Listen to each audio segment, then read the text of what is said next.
जाहिर सी बात है, किसी भी बिजनेस को रन करने के लिए ग्रेट डील ऑफ कैपिटल तो चाहिए ही। लेकिन कंपनीज एक निश्चित इन्वेस्टमेंट के बाद अपने कारोबार को चलाती रहें और अपने फ्यूचर प्रोजेक्ट्स के लिए भी फंड मैनेज करें। ये होगा कैसे, और सबसे बड़ी बात कि किस फॉर्म में इसको किया जाए। नमस्कार दोस्तों, मैं हूं अदिति और आपका बहुत बहुत स्वागत करती हूं पगार बुक के यूट्यूब चैनल पर। आज हम इक्विटी और डेट, दो कैपिटल टाइप्स के बारे में बात करेंगे और जानेंगे इनके बीच के डिफरेंसेस और इनको रेस करने का तरीका, ताकि कंपनीज अपने ऑपरेशंस के लिए किन फंड ऑप्शंस को चूज करें और कैसे इनको रेस करें, ये समझ सकें। टॉपिक नो डाउट इंपॉर्टेंट है, तो बने रहिए हमारे साथ एंड तक। And yes, please subscribe to our channel and do hit the bell icon as well. देखिए, अगर ओवरऑल समझा जाए तो कोई भी फंड रेजिंग दो पार्ट में डिवाइड होता है, जिसमें कि एक है इक्विटी और दूसरा है डेट। यहाँ इनकी बारीकियों को समझना जरूरी है। अगर इक्विटी की बात करें तो बहुत ही सिंपल टर्म में आप इसको ओनरशिप के रेफरेंस से समझ सकते हैं, यानी कि जिस बिजनेस या एसेट में आप इन्वेस्ट कर रहे हैं, पैसे लगा रहे हैं, उसमें आपकी ओनरशिप कितनी है। मान लीजिए आपने एक घर खरीदा जिसकी कीमत है 50 लाख रुपए। अब आपने इस पर लोन लिया 40 लाख का और अपने पास से जो पैसे दिए वो दिए 10 लाख रुपए।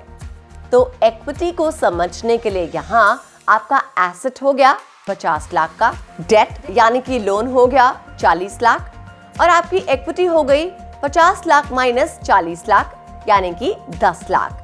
And in percentage it would be 20%। तो equity is equal to asset minus liability. ये आपकी प्रेजेंट की ओनरशिप है। अब आप जैसे जैसे लोन के पैसे भरते जाएंगे, आपकी इक्विटी बढ़ती जाएगी। इसको समझने के बाद बस आप यूं समझें कि ये सेम कॉन्सेप्ट आपके बिजनेस के लिए भी एप्लीकेबल है। अगर आपके बिजनेस एसेट्स की बात की जाए तो इसमें idea, workforce, equipment, trademarks, licences, copyright, ये सब इंक्लूडेड होंगे। इन सबको कंसिडर करते हुए अगर आपके बिजनेस का टोटल सेटअप या एक्सपेंस है 1 करोड़ रुपए और आपके पास आपका पर्सनल 60 लाख का फंड अवेलेबल है, तो जाहिर सी बात है आप बचे हुए 40 लाख के लिए लोन लेंगे। तो फिर यहाँ इस बिजनेस के अंदर आपकी इक्विटी हो गई 60 लाख की, डेट हो गया 40 लाख का और आपका एसेट हो गया 1 करोड़ रुपए का। यहां तक हम इक्विटी और डेट का कॉन्सेप्ट तो समझ गए। अब इनके डिफरेंसेस भी जान लें, ताकि हम ये डिसाइड कर सकें कि हमारी जरूरत के हिसाब से कौन सा टाइप सही है। अब जब आपको अपने बिजनेस को बढ़ाना है, हो सकता है आप और नए ब्रांचेस ओपन करने की सोच रहे हो, या फिर इनफैक्ट अपने बिजनेस के करंट ऑपरेशंस को अपग्रेड करने की सोच रहे हो। इसके लिए आप फंड अरेंज करेंगे। फॉर एग्जाम्पल, आपके बिजनेस को थोड़ा वक्त हो चला है and now you need 2 crores for its growth and expansion. इसमें से आप 1 करोड़ इक्विटी के जरिए अरेंज करने की सोच रहे हैं, यानी कि इन्वेस्टमेंट के थ्रू। बाकी 1 करोड़ आप डेट के थ्रू अरेंज करेंगे। सेकेंड वाले ऑप्शन के तहत आप बैंक्स या फिर दूसरे फाइनेंशियल इंस्टीट्यूशन से लोन लेंगे। ये सिंपल है और क्लियर है। वहीं अब आप बचे हुए 1 करोड़ को इक्विटी फंड से अरेंज करेंगे और ये होगा शेयर डाइल्यूशन के जरिए, यानी कि आप अपनी कंपनी के शेयर्स डाइल्यूट करेंगे।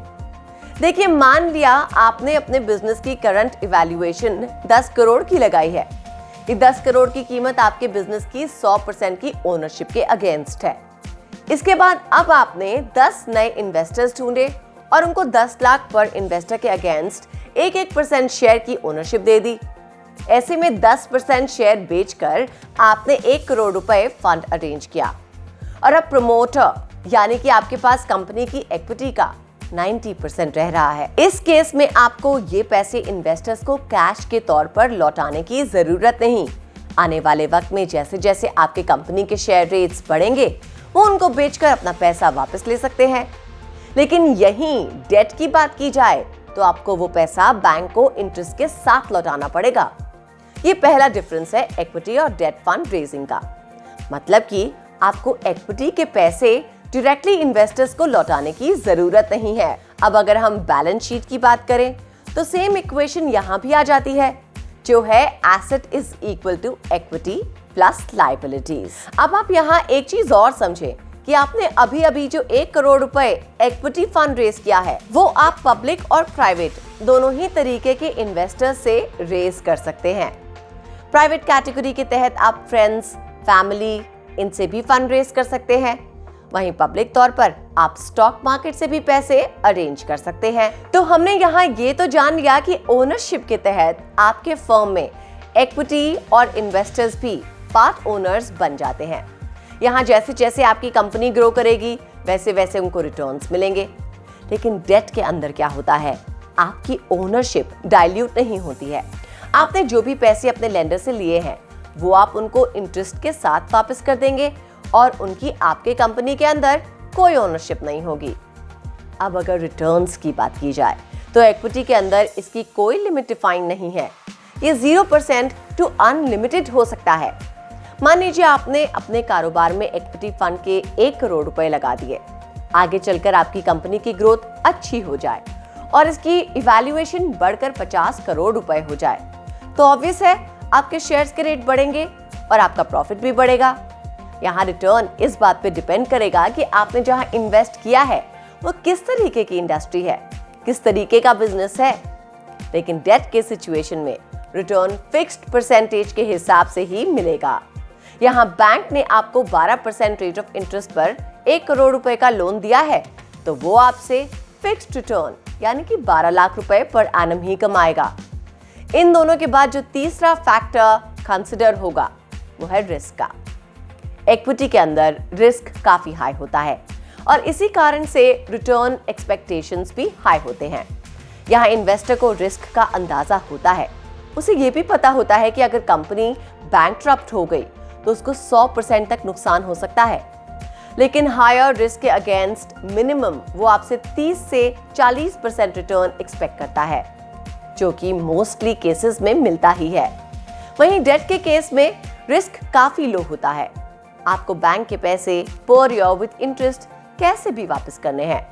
इनफैक्ट बैंकरप्सी का भी केस हो जाए तब भी उनका एसेट्स पर फर्स्ट राइट होता है और वहां से वो अपने नुकसान की भरपाई कर सकते हैं। जो भी पैसे नीलामी से मिलेंगे उन पर पहले हक उनका होता है।